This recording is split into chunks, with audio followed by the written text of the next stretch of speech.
பலவிதமான விமர்சனங்களை அவ்வப்பொழுது சந்தித்தாலும் கூட எதற்கும் அஞ்சாமல், அதாவது தன்னை எதிர்ப்பவர்களுக்கோ சட்டத்திற்கோ திட்டத்திற்கோ காவல்துறைக்கோ யாருக்கும் அடங்காமல் சவால் விடும் திறமையாளர் இவர். தமிழ்நாட்டில் உள்ள 234 தொகுதிகளையும் அது பூரா ஏம்பிட்டுதான் அப்படின்னு அதற்கு இணங்க எவருடன் கூட்டு சேராமல் நான் தனித்துத்தான் நின்று வெற்றி பெறுவேன் அப்படின்னு ஒரு கான்பிடண்டா இருக்காரு. தொண்டர்கள் நிச்சயமாக துவலும் வாய்ப்புகளை இந்த எலெக்ஷன் அவருக்கு கொடுக்க நிறைய வாய்ப்பு இருக்கு.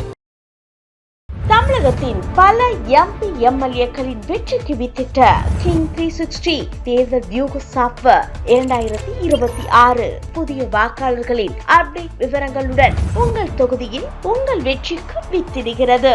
உங்கள் வாக்காளர்கள் தொகுதி, பூத், ஆண், பெண், வயது என பல வகைகளில் ஒரே நொடியில் உங்கள் விரல் நுனியில் bulk WhatsApp, bulk voice call, viral தேர்தல் பிரச்சாரங்கள், ட்ரெண்டிங் செய்திகள் என கிங் 360 தேர்தல் வியூக பணிகள் குறித்த விவரங்களுக்கு உடனடியாக இணைந்திடுங்கள்.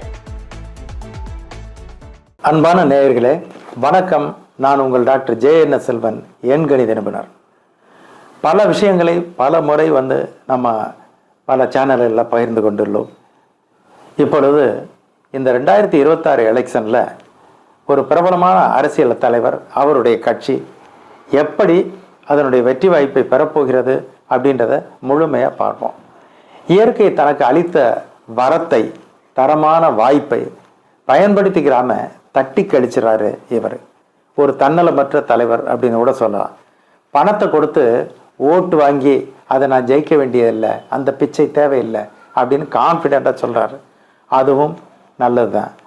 இவர் மனம் சாய்ந்தால் 25 எம்எல்ஏக்களை கூட இந்த 2026 எலெக்ஷனில் பெற்று சட்டசபைக்குள் நுழைய முடியும் என்பது திண்ணம்.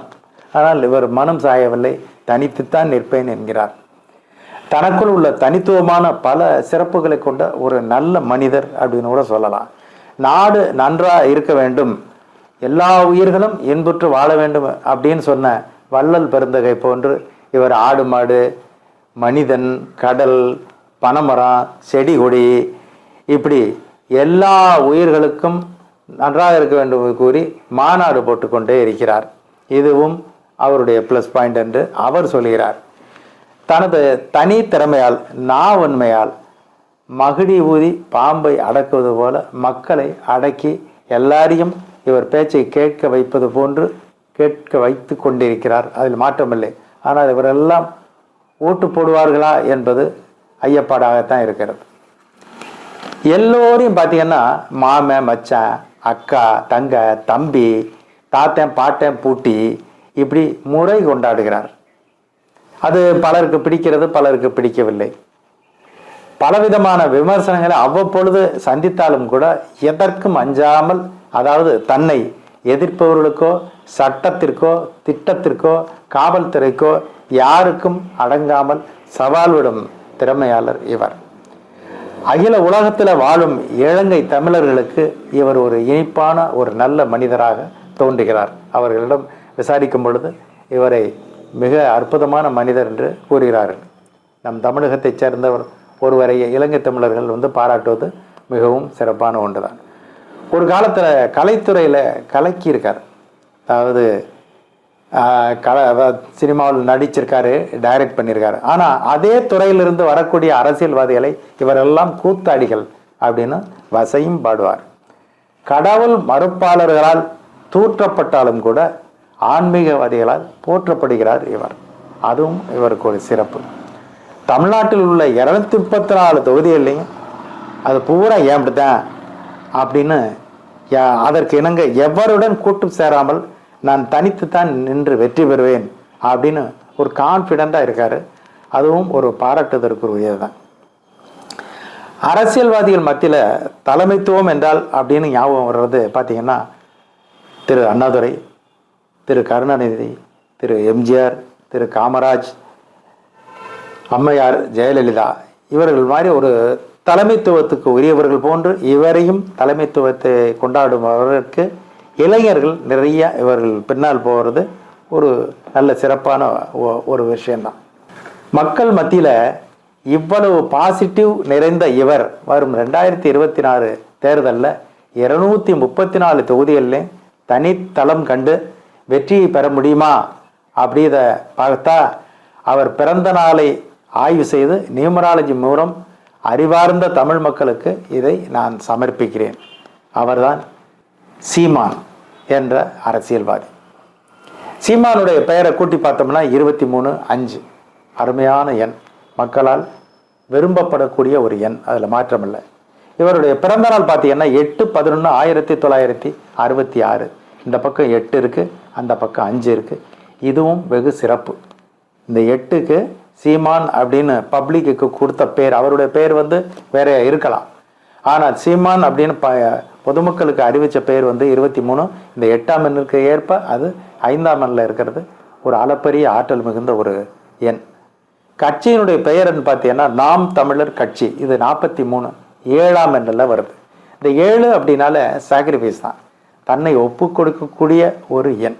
அது 25 ஒப்பு கொடுத்த ஜீசஸ் பிறந்த நாள் பார்த்தீங்கன்னா 25. அது மாதிரி இது பிறருக்காக அர்ப்பணிக்கக்கூடிய ஒரு எண் தான்.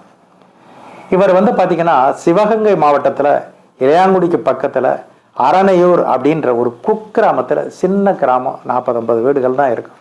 அந்த ஊரில் பிறந்தவர். சினிமா டைரக்டர், நடிகர், அரசியல்வாதி அப்படின்னு பல அரிதாரங்களை இவர் பூசிக்கொண்டு மக்களுக்கு தன்னை தெரிவித்து கொண்டார்.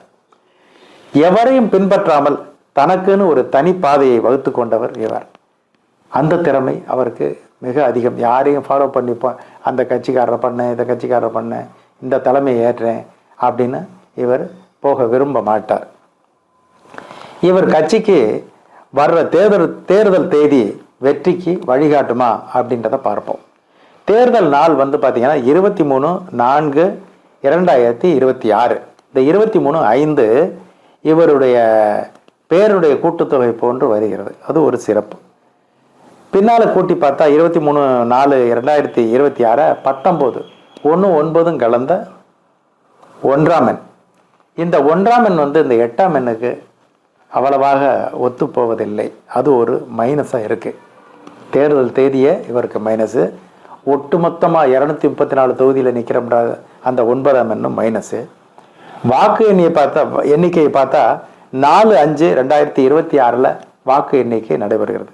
அதையெல்லாம் கூட்டினா 19 மீண்டும் அந்த 1ஆம் எண்ணிலே வருது. அதுவும் இவருக்கு சார்பாக இல்லை. சீமான் நிற்கக்கூடிய தொகுதி காரைக்குடி. இது சிறப்பாக தான் தெரியுது. 20 கூட்டுத்தொகை. இந்த 2ஆம் எண் சீமானுக்கு, இந்த 8ஆம் எண்காரர்களுக்கு ஒரு நல்ல ஒரு பப்ளிசிட்டியை கொடுக்கும்.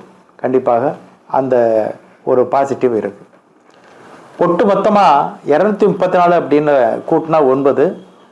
இந்த தொகுதிகளில் சீமான் ஆட்களை அவரின் கட்சி சார்பாக நிற்க வைப்பதே நியூமராலஜியின் தத்துவப்படி மிகப்பெரிய பின்னடைவை தருகிறது. அதாவது 234 தொகுதியிலையும் நிற்க வைப்பேன், என்னுடைய ஒரே கட்சி நிற்கும் அப்படின்னு சொல்றது அவருக்கு பின்னடைவை தரும் அப்படின்னு சொல்றேன். ஏன்னா இவருடைய பிறந்த தேதியான 8க்கு சார்பற்ற எண் 234 கூட்டினா 9 வருது. இவருக்கு மொத்தமாக பார்த்தீங்கன்னா 1ஆம் எண்ணும் 9ஆம் எண்ணும் அறவே ஒத்து வராது. அதனால தான் ஸ்ட்ராங்காக நம்ம சொல்ல முடியுது. தேர்தல் நாளுடைய கூட்டு எண் 1. அதுவும் அவருக்கு சரியா இல்லை. வாக்கு எண்ணிக்கையினுடைய நாட்களினுடைய கூட்டு எண்ணும் 1. இதுவும் அவருக்கு சிறப்பில்லை. தேர்தல் தேதி மட்டும் 23 வர்றதுனால சற்று ஆறுதல் அளிக்கிறது. இதனால ஒவ்வொரு தொகுதியிலையும் குறைஞ்சபட்சமாக, அதாவது நம்ம அவரை எப்படி எடுத்துக்கிட்டோம்னா அவருடைய பிறந்த தேதி, அவருடைய பெயருடைய எண்கள், இந்த நியூமராலஜியினுடைய தத்துவப்படி தான் நம்ம பேசிகிட்டு இருக்கோம். யாரும் நமக்கு வேண்டியவரோ வேண்டாதவரோ இல்லை, அனைவருமே நமக்கு வேண்டியவர்கள், எல்லோரும் தமிழ்நாட்டில் இருக்கக்கூடியவர்கள். இதனால் ஒவ்வொரு தொகுதியிலையும் குறைஞ்சபட்சமாக 7,000 13,000 ஓட்டுகள் வரை இவர் தன்னுடைய வேட்பாளர்கள் மூலம் பெற முடியும் அப்படின்றது எனக்கு தெரியுது. ஏன்னா இந்த 23 அப்படின்ற இந்த தேர்தல் தேதி அவருக்கு இந்த வாக்குகளை வாங்கி தரும். சீமான் சற்று சிந்தித்து செயல்பட்டிருந்தால் 17 23 எம்எல்ஏக்களை இந்த எலெக்ஷன்லேயே பெற்றிருக்க நிறைய வாய்ப்பு இருக்குது. ஆனால் அந்த பிறந்த தேதி அவருக்கு தர தயாராக இருந்தும் கூட அதை அவாய்ட் பண்ணியிருக்காரு. அது அவருடைய சொந்த விருப்பத்தை பொறுத்து. இதனால் என்ன ஆகுது அப்படின்னா, தொண்டர்கள் துவண்டு போகாமல் இருக்க வேண்டும். தொண்டர்கள் நிச்சயமாக துவலும் வாய்ப்புகளை இந்த எலெக்ஷன் அவருக்கு கொடுக்க நிறைய வாய்ப்பு இருக்குது. மொத்தத்தில் தொண்டர்களை துவண்டு போகாமல் இவர் இருக்க வைப்பதற்கு முயற்சிக்க வேண்டும். 234 வெரி ரேர், இவருக்கு கிடைக்க வாய்ப்பு ரொம்பவே குறைவாக இருக்குது. நாம் இவரை பற்றி இவ்வளவு விமர்சனங்கள் சொன்னது இவர் பேரில் உள்ள அபிமானமின்மை அப்படின்றதெல்லாம் இல்லை, நியூமராலஜி படி சொல்லியிருக்கோம். அதனால் இந்த ரிசல்ட்டை நீங்கள் வரும் அந்த வாக்கு எண்ணிக்கை நாள் அன்றைக்கு தெரிய வரும். மீண்டும் சந்திப்போம். நன்றி, வணக்கம். தமிழகத்தின் பல எம்பி எம்எல்ஏக்களின் வெற்றிக்கு வித்திட்ட கிங் 360 தேர்தல் வியூக சாப்ட்வேர் 2026 புதிய வாக்காளர்களின் அப்டேட் விவரங்களுடன் உங்கள் தொகுதியில் உங்கள் வெற்றிக்கு வித்திடுகிறது. உங்கள் வாக்காளர்கள் தொகுதி, பூத், ஆண், பெண், வயது என பல வகைகளில் ஒரே நொடியில் உங்கள் விரல் நுனியில் bulk WhatsApp, bulk voice call, viral தேர்தல் பிரச்சாரங்கள், ட்ரெண்டிங் செய்திகள் என கிங் 360 தேர்தல் வியூக பணிகள் குறித்த விவரங்களுக்கு உடனடியாக இணைந்திடுங்கள்.